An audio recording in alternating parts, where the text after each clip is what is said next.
Hey lovely human beings, welcome back to my channel. I want to do something different today. I want to do like a casual chatty video with you guys. Yeah, but before we begin, I just got back from St. Thomas and I got this beautiful shirt. Look, it's hand painted by this artist called Fran, and this is how St. Thomas Island looks like. I love this shirt so much. It's like once I put it on, I couldn't take it off. And you know, in that situation, I have to own it. My nose got sunburned. I don't know if you can see that on camera. I also accidentally got tanned. Anyway, I got the same question from a lot of you guys, my lovely subscribers and my adorable students. So you guys asked me, Genevieve, how do you speak English so well? How do you sound like a native? How did you learn English? And today I want to share with you guys my stories, my experience, and some tips and tricks that could possibly help you improve your spoken English as well. I will be talking in English this whole way through and have bilingual subtitles. That way I think it will be helpful for some of you guys to learn some English while listening to me talk. For those of you who don't know me, hi, I'm Genevieve. I am a New York-based actress and singer. I do both musical theater and film and TV. I'm also a language coach and a voice coach. I know it's a lot of things that I do, but they all connect to each other and they all feed into each other as well. So, why am I good at speaking English? This sounds such a narcissistic question for myself. First of all, I love English. I think English is freaking beautiful, same as my mother language, Chinese. They're both very beautiful languages. I don't know how to not make it sound sensual, but I love the taste. I enjoy the taste of English in my mouth. I think it's so delicious and buttery. May I say that? It's like food. Growing up, I was heavily impacted by, I would say, the American English culture. My parents would buy me a lot of VCDs, you know, back then in the 90s, VCDs and DVDs of Disney animations, Hollywood films, and I would watch those movies and I just love the way they speak. I love how this language sounded like. Because I love listening to it, I would naturally want to imitate it and learn it and being able to speak it as well. I would say I do have a talent in language. When I hear a sound, I can immediately dissect what the sound is formed and I can imitate it pretty well. It's passion. When you're passionate about something, you just naturally do it a lot. And when you do something repeatedly, it just naturally becomes this thing that you're good at. That's the case for me in English. I think especially in school, we're taught that English is a tool for communication, and for me, that was never the case. I never see English as a tool or something that, how to say, that I can take advantage of in order to get like better grades. It was never like that for me. I just simply love it. I want to love it as it is and not worry about how much things I can benefit from speaking English. And then during junior high, I found my English coach. Her name is Anne Hathaway. Yes, she doesn't actually know me. I've only seen her on TV, but I love her so much. She's had some positive impact on me when it comes to speaking English because I love how she delivers lines. She has helped me so much as an artist and also as a person, as a woman. I was hooked by her first ever film called Princess Diaries. Those of you who knew this movie, or if you are also a fan of this movie, leave me a comment. Let me know. I was so obsessed with this film. I watch it over and over again. I don't even remember how many times I watch it. I would write down every single line from this film.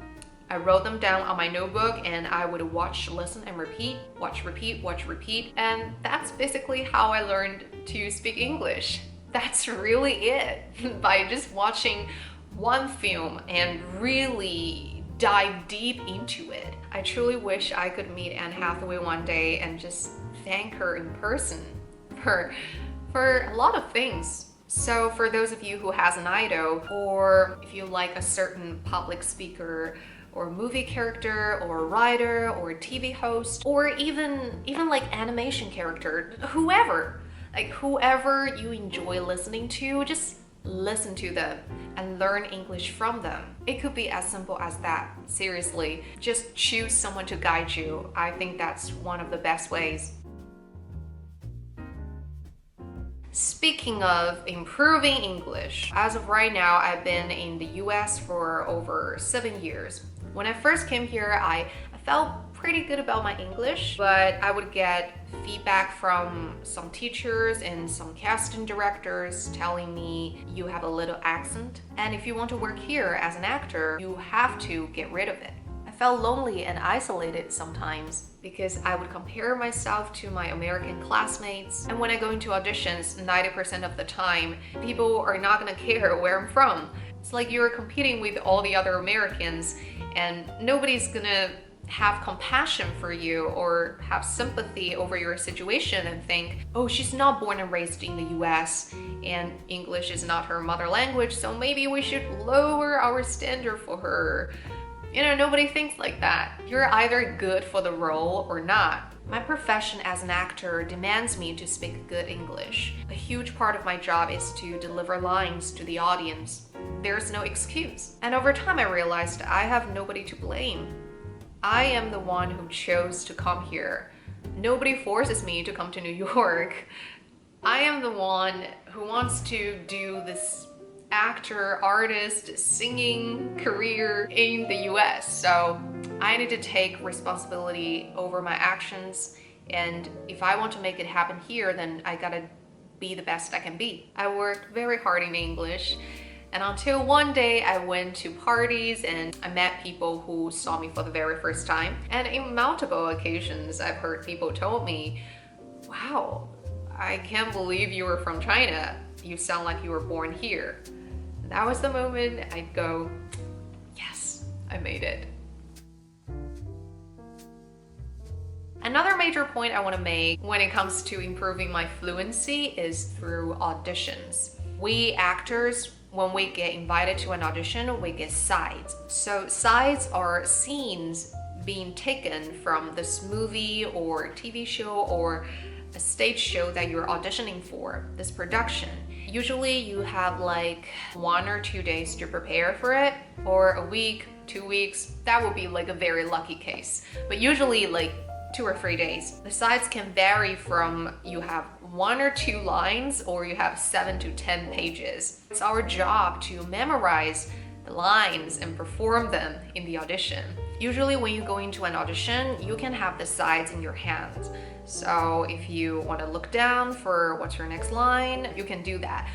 But I have higher standard for myself and I would never allow myself to do that. No matter how much time I get for preparation, I would always require myself to be totally off book. Because I don't want to go into the audition room and worry about what's my next line. I want to be fully present with my partner, my reader, and possibly create an authentic relationship in the story. I remember one time my agent sent me an audition like 10:30 p.m., which is around my bedtime, and then it was a self-tape, and the tape is due the next day 12 p.m. So that means I have like a night to study this scene, and then I need to be able to fully perform it the next day. That was challenging and very intense, but by going through something that intensive, it trained my brain to absorb and catch, memorize new information in the very fast speed. And I'm grateful for that. And over time, I just get better and better at it. I see it as part of my job and I enjoy memorizing lines. So for those of you who want to improve your fluency, I would highly recommend you to find a poem, a movie scene, an article, or anything like a speech, but definitely something that you love. Don't just choose anything that you don't even care about. Find something that you love and then memorize it, and then tell it to your friends, your colleagues, or your I am being so distracted by this cat right now. What was I saying? Find something that you really love, memorize it, and share it with your friends, your loved ones, and by telling it again and again and again, you're just gonna be able to speak faster and faster, and then you're gonna be more fluent. That's what's gonna happen. I would also suggest you give yourself a deadline how much time you would want to spend to memorize this thing. So for example, you can do, if I find a poem that I really like, I can give myself 3 days, if not 5 days. Yeah, and then next time you memorize something, you can shorten the time so it will be more intensive for your brain.